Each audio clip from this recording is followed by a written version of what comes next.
Hello friends, मैं Dhirendra Kumar Pathak tutorial leader से। आज हम परागण की क्रिया का अध्ययन करेंगे। इससे पहले प्रीवियस क्लास में परागकोश का स्फुटन, इसके संदर्भ में हमने चर्चा की हुई थी। आज हम जो पराग कणों का जब परागकोश से परिपक्व होने के पश्चात परागकोश का स्फुटन होने के पश्चात परागकण जब बाहर आते हैं तो उनमें परागण की क्रिया होती है, उनके द्वारा परागण की क्रिया होती है। तो आज का हमारा टॉपिक है परागण किसे कहते हैं, कितने प्रकार का होता है, इसके लाभ एवं हानियां और इसकी अनुकूलताएं, इसके संदर्भ में आज हम चर्चा करेंगे। बोर्ड एग्जाम की परीक्षाओं में यह प्रश्न अधिकांश आया है, परागण किसे कहते हैं, इसके प्रकार एवं इसकी अनुकूलताएं एवं लाभ एवं हानि को समझाइए। तो मैंने यहां पर कम शब्दों का उपयोग करते हुए इसको समझाने का आपको प्रयास किया हुआ है। तो आइए अब हम विषय वस्तु पर चर्चा करते हैं। आज का हमारा टॉपिक है परागण। इंग्लिश में इसको पॉलिनेशन भी कहा जाता है। मैंने यहां पर यह टॉपिक लिखा हुआ है, परागण पॉलिनेशन की क्रिया कहलाती है। परागकोश का स्फुटन होता है, उसके पश्चात परागकणों का उसी पौधे पर या अन्य पौधे पर जाकर के परागकणों का पुंकेसर के माध्यम से, वर्तिकाग्र के माध्यम से, वर्तिका के माध्यम से जाकर के निषेचन की क्रिया होती है।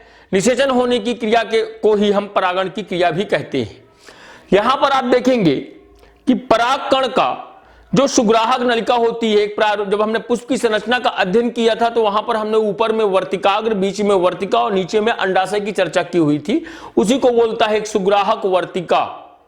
तो बोलता है परागकण का सुग्राहक वर्तिका के द्वारा कहां पहुंचता है, वर्तिकाग्र में पहुंचने की क्रिया क्या कहलाती है, वर्तिकाग्र में पहुंचने की क्रिया परागण की क्रिया कहलाती है, या इसी प्रक्रिया को हम परागण की क्रिया कहते हैं।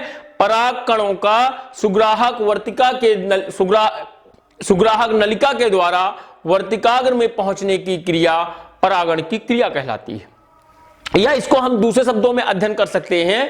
तो दोनों मैंने डेफिनेशन यहां पर लिखा हुआ है कि परागकोश से, जब परागकण कहां उपस्थित है, परागकोश में, तो परागकोश से निकलकर कौन निकलकर, परागकण कहां, अंडप में, अंडप कहां है, अंडाशय, अंडप में वर्तिकाग्र पर परागकणों के पहुंचने की क्रिया को हम क्या कहते हैं, परागण की क्रिया कहते हैं। ये परागण हो गया। परागण कितने प्रकार का होता है, तो परागण दो प्रकार का होता है। एक होता है स्वपरागण और दूसरा होता है परपरागण की क्रिया कहलाती है।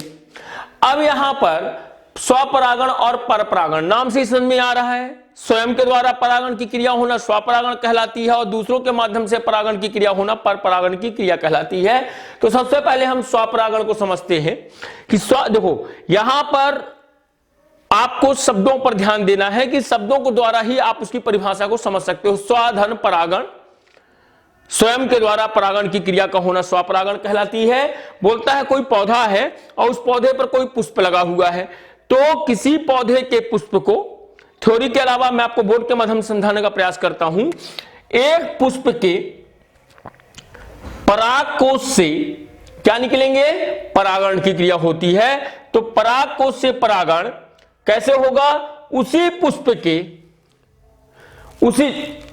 पुष्प के परागकोश से परागण उसी पुष्प के सुग्राहक वर्तिकाग्र पर, उसी पुष्प के सुग्राहक वर्तिकाग्र पर, या उसी पौधे को, कोई पौधा है तो बोलता है एक पौधा है और ये एक फूल लगा हुआ है मान लेते हैं हम, तो इसको आप समझने का प्रयास करेंगे।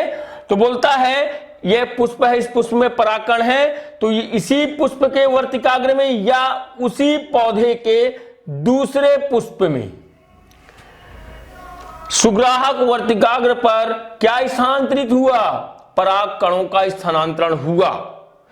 तो सुग्राहक वर्तिकाग्र पर स्थानांतरण की जो क्रिया हो गई, उसी पौधे के उसी पुष्प पर या उसी पौधे के दूसरे पुष्प पर परागकणों का स्थानांतरण ही स्वपरागण की, मतलब जब यहां का परागकण यहां पहुंच गया तो यहां पर जाकर के क्या हो गया, परागण की क्रिया हो गई, और इस प्रकार का जो परागण हो गया वह स्वपरागण हो गया। स्वपरागण को भी हम दो प्रकार से अध्ययन करते हैं। पहला, इसको हम दो चरणों में अध्ययन करेंगे। एक कहलाता है प्रथम चरण, जिसको बोलते हैं इंग्लिश में ऑटोगेमी, और दूसरा है द्वितीय चरण, जिसको बोलते हैं जिटोनोगेमी कहा जाता है। ऑटोगेमी और जिटेनोगेमी कहा जाता है। ऑटोगेमी को हिंदी में बोलते हैं स्वयुग्मन की क्रिया, और जिटेनोगेमी को बोलते हैं सजात पुष्पी परागण। सजात मतलब उसी जाति के पुष्प में परागण होने की क्रिया सजात पुष्पी परागण की क्रिया कहलाती है। तो सजात पुष्पी परागण और स्वयुग्मन, स्वयुग्मन की क्रिया को आप समझ रहे हैं, स्वयं के द्वारा जुड़ करके, स्वयं के द्वारा युग्मन आपस में मिल करके क्या होना, परागण की क्रिया होना, ऑटोगेमी की क्रिया कहलाती है। जिटेनोगेमी को समझते हैं कि जब किसी एक पुष्प का परागकण उसी पौधे के दूसरे पुष्प के वर्तिकाग्र पर पहुंचते हैं तो उसे हम जिटेनोगेमी की क्रिया कहा जाता है। 2 नंबर का प्रश्न आता है, जिटेनोगेमी किसे कहते हैं, या दूसरी परिभाषा उसको आप समझिए कि दोनों जो पुष्प हैं, मतलब दो पुष्पों के बीच में यदि क्या हो रहा है, परागण, मतलब एक पुष्प है लेकिन दोनों एक ही पुष्प पर लगे हुए हैं, तो दोनों जब एक ही पौधे पर लगे हुए हैं तो दोनों पुष्प एक ही पौधे पर होते हैं और उन्हीं के बीच में जिटेनोगेमी की क्रिया होगी, और दोनों जो पुष्प होंगे जो एक ही पौधे पर हैं, दोनों पुष्प का आनुवंशिक गुण या आनुवंशिक रूप भी एक समान होता है, उनके बीच में जो प्रोसेस होता है उसको हम जिटेनोगेमी की प्रोसेस कहा जाता है। ये 2 प्रकार से हमने समझा। तो ये होता है स्वपरागण की क्रियाएं। स्वपरागण को हमने 2 चरणों में अध्ययन किया, ऑटोगेमी और जिटेनोगेमी के बाद। अब बोलता है स्वपरागण की क्रियाएं कि इसके लिए क्या क्या अनुकूलताएं होनी चाहिए, कब यह संभव है, कैसा इनके लिए आप स्वपरागण हेतु कौन कौन से उनमें सिम्टम्स होने चाहिए, अनुकूलताएं कैसी होनी चाहिए, तब उनके बीच में क्या होगा, स्वपरागण की क्रिया होगी। तो बोलता है स्वपरागण हेतु 2 अनुकूलन होते हैं, 2 प्रकार का अनुकूलन हो रहा है प्रकृति में, तो उनमें स्वपरागण की क्रिया होगा। तो पहला बोलता है समकाल परिपक्वता। समकाल परिपक्वता मतलब स्वपरागण 2 पुष्पों के बीच में होने वाली क्रिया। तो पहला गुण क्या, पहला अनुकूलन क्या है, समकाल परिपक्वता, मतलब दोनों पुष्प समान काल में परिपक्व हों, एक ही समान। तो इसको परिभाषा समझिए। तो बोलता है इस प्रकार का जो अनुकूलन होता है, इसको इंग्लिश में होमोगेमी कहा जाता है।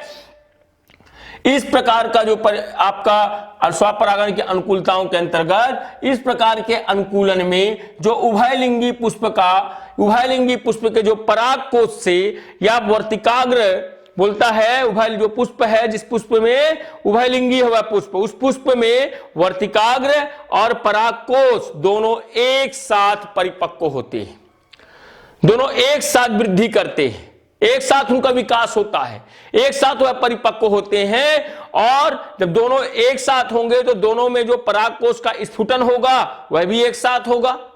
तो परागकोश का स्फुटन और पराग कणों का स्फुटन होने के पश्चात परागकण जो निकलेंगे तो कहां गिरेंगे, कहां जाएंगे, वर्तिकाग्र पर जाएंगे। तो वर्तिकाग्र को बोलता है ग्राही, रिसेप्टिव। कहां पर होगा रिसेप्टिव इनका, परागकणों का वर्तिकाग्र पर होता है। समकाल परिपक्वता, या उस पुष्प के परागकण उसी पुष्प को परागित कर देते हैं, जिस पुष्प में स्फुटन हुआ, परागकण निकले, परागकण आए वर्तिकाग्र पर, मतलब उसी पुष्प का परागकण उसी पुष्प को क्या कर देते हैं, परागित कर देते हैं। उसको हम समकाल परिपक्वता कहा जाता है। इसका उदाहरण देखने को मिलता है गुलब्बास, सदाबहार, इन सब पौधों में सब देखने को ये हमको इसका उदाहरण देखने को प्राप्त होता है। दूसरा अनुकूलन है, इंग्लिश में बोलते हैं क्लिस्टोगेमी। 2 नंबर का क्वेश्चन आता है, क्लिस्टोगेमी किसे कहते हैं, उसको हिंदी में क्या कहा जाता है, अनुन्मील्य परागण। अनुमील्य परागण, अनुमील्य परागण कहा जाता है। यह जो परागण होता है क्लिस्टोगेमी, ये अनेक पादप जातियों में, अनेक प्रकार के पौधों में, अनेक पादप जातियों में बोलता है जिनमें पुष्प अनावरित नहीं होते हैं, जिसमें पुष्प अनावरित नहीं होते हैं, और ये पुष्प बंद, तो अनावरित मतलब खिल नहीं पाते, पुष्पों का खिलना नहीं हो पाता। ऐसे पुष्पों में पुष्प क्या होते हैं, बंद होने के कारण उनमें स्वपरागण की क्रिया ही संभव हो पाती है, क्योंकि पुष्प ओपन ही नहीं है, तो बाहर से कोई परागण उसमें आ ही नहीं सकता, मतलब उसी का जो परागकण है वह उसी को क्या कर देते हैं, परागित करते हैं। तो ऐसे पुष्पों में बोलता है स्वपरागण की क्रिया ही संभव होती है। ऐसे पुष्पों को क्या कहा जाता है, अनुन्मील्य परागण की क्रिया कहते हैं। उदाहरण के लिए ड्रोसेरा, जंकस, सेक्सिफ्रेगा, बायोला और ऑक्सेलिस, ये इसके उदाहरण हैं जिनमें क्लिस्टोगेमी प्रकार का परागण की क्रिया पाई जाती है। यह है परागण, पॉलिनेशन। इसको हम पढ़ रहे थे स्वपरागण को। परागण के अंतर परागण दो प्रकार का है, स्वपरागण और परपरागण। तो हमने किसका अध्ययन कर लिया, स्वपरागण का। अब स्वपरागण की अनुकूलताओं के पश्चात स्वपरागण के लाभ क्या है, क्या लाभ है इस क्रिया के, इस प्रक्रिया के, इस प्रोसेस के। तो बोलता है स्वपरागण की जो क्रिया होती है, स्वपरागण की क्रिया में जब स्वपरागण होता है तो बहुत सारी संख्या में परागकण क्या होते हैं, मतलब स्वपरागण की क्रिया में ज्यादा परागकणों की आवश्यकता नहीं होती है, ज्यादा परागकणों की आवश्यकता नहीं होती है। पहला इसका लाभ हमको ये मिला। दूसरा लाभ हमको प्राप्त होता है किसका, स्वपरागण का, कि यह जो प्रक्रिया होती है यह बहुत सरल होती है, सुलभ होती है, सहज होती है। तो यह प्रक्रिया सरल, सुलभ और सहज होने वाली प्रक्रिया है। कौन सी प्रक्रिया, स्वपरागण। बोलता है स्वपरागण की क्रिया के दौरान जो उत्पन्न, भाई जब परागण की क्रिया हुई, परागण की क्रिया होगी तो नए प्रकार के बीजों का निर्माण होगा। जब नए प्रकार के बीजों का निर्माण होता है तो बोलता है जो बीज होते हैं शुद्ध नस्ली प्रकार के होते हैं, जैसी नस्ल का परागकण है उसी प्रकार का, शुद्ध प्रकार का नस्ल हमको प्राप्त होता है। पुष्पों में, स्वपरागण की क्रिया में पुष्पों को रंग, सुगंध और मकरंद, पुष्पों का भी रंग होता है, रंग सुगंध भी होती है, और मकरंद अर्थात नेक्टर, जो उसके अंदर पराग रस पाया जाता है। तो ज्यादा पुष्पों को अधिक मात्रा में ना मकरंद साबित करने की आवश्यकता भी इसके कारण नहीं होती है। और जिन पुष्पों में पर परागण नहीं होना चाहिए, जिन पुष्पों में पर परागण नहीं होना चाहिए, वहां पर स्वपरागण के द्वारा ही निषेचन की क्रिया होती है। यह स्वपरागण के लाभ है। स्वपरागण की हानियां कौन कौन सी हैं, तो स्वपरागण की हानियों के अंतर्गत बात करता है कि स्वपरागण की जो हानियां होती हैं, स्वपरागण में के दौरान उत्पन्न जो बीज होते हैं, जो स्वपरागण की प्रोसेस के दौरान जो उत्पन्न बीज होते हैं उनमें संकर ओज कम पाया जाता है, पहली हानि। दूसरा, स्वपरागित पुष्पों से उत्पन्न बीज संख्या में कम उत्पन्न होते हैं और उनका आकार भी कैसा होता है, छोटे होते हैं और कम मात्रा में हमको प्राप्त होते हैं। स्वपरागण की दूसरी हानि है कि इस प्रकार से जो उत्पन्न जो पौधे होते हैं, वह जो पौधे उत्पन्न होते हैं स्वपरागण के दौरान, उत्पन्न पौधों में अच्छे व स्वस्थ या अच्छे गुणों का विकास नहीं हो पाता, क्योंकि जिस प्रकार का परागकण है उसी प्रकार का पौधा होता है।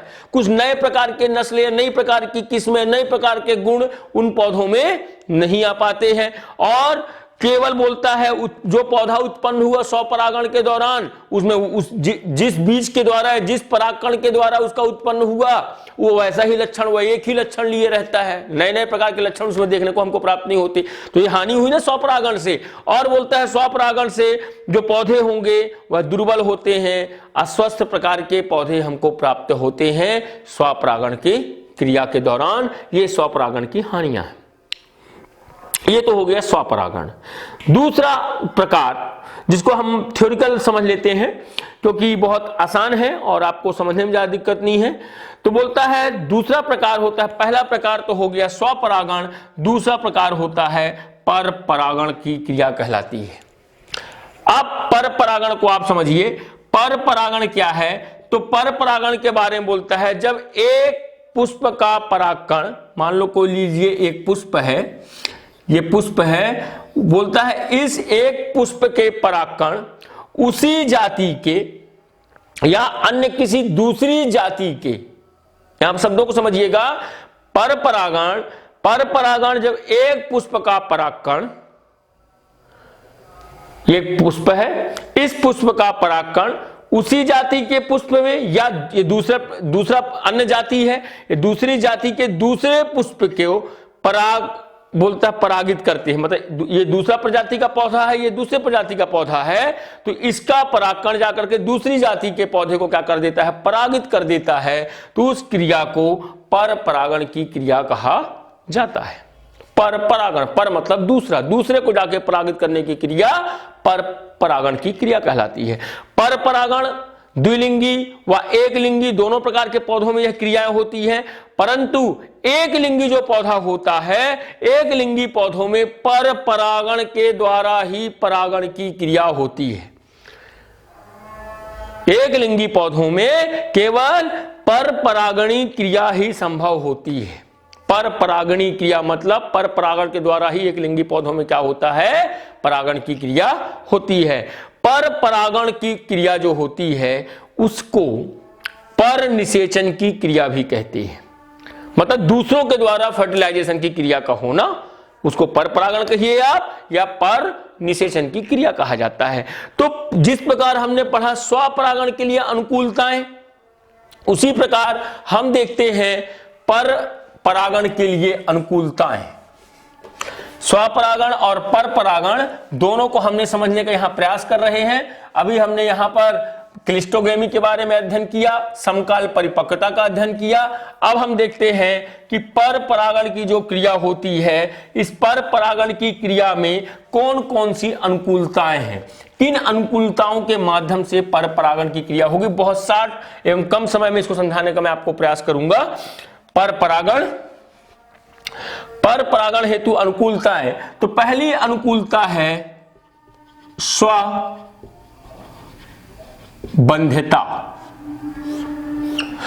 स्वबंध्यता की जो क्रिया होती है, जिनमें इसमें क्या होता है स्वबंध्यता में, ये आप यहां पर थोड़ा नोट कर लेंगे, पर परागण हेतु अनुकूलताएं। तो पहली अनुकूलता होनी चाहिए, कब होता है पर परागण क्रिया, कब होगी? स्वबंध्यता, जिनके परागकण उसी पुष्प या उसी पादप के किसी दूसरे पुष्प पर वर्तिकाग्र पर गिर जाते हैं, तो गिरने के पश्चात वह खिल तो पाता नहीं है, तो उन्हीं में ही क्या हो जाता है? आपस में परागण की क्रियाएं हो जाती हैं, उसको बोलते हैं स्वबंध्यता। दूसरा प्रकार का जो अनुकूलता है वह है भिन्न काल परिपक्वता। भिन्न काल परिपक्वता अर्थात भिन्न मतलब अलग अलग समय में परिपक्व होना। जब किसी कोई पुष्प है, पुष्प में जो नर पुंकेसर है या वर्तिकाग्र है, मादा जननांग है, पुंकेसर है, ये भिन्न भिन्न समय में क्या होते हैं? परिपक्व होते हैं। तो क्या होता है, जब भिन्न भिन्न समय में परिपक्व होते हैं तो उनमें स्वपरागण क्रिया हो ही नहीं सकती, क्योंकि अंडक बन नहीं पाए हैं, परागकण बन गए हैं। यदि परागकण नहीं बन पाए हैं तो अंडक बन गए हैं, तो कैसे हो पाएगा? तो उस कंडीशन में भी पर परागण की क्रिया होती है, पर परागण की क्रियाएं संभव हो जाती है।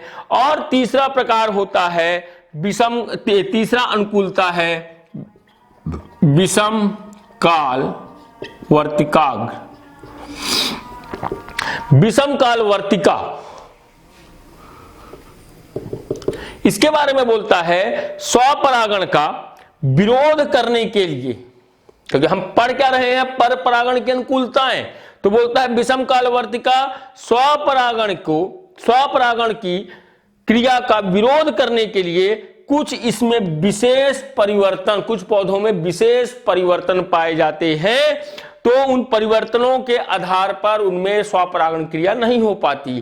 कैसे परिवर्तन पाए जाते हैं? तो लंबाई के आधार पर इनमें दो प्रकार का परिवर्तन देखने को मिलता है। एक होता है दीर्घ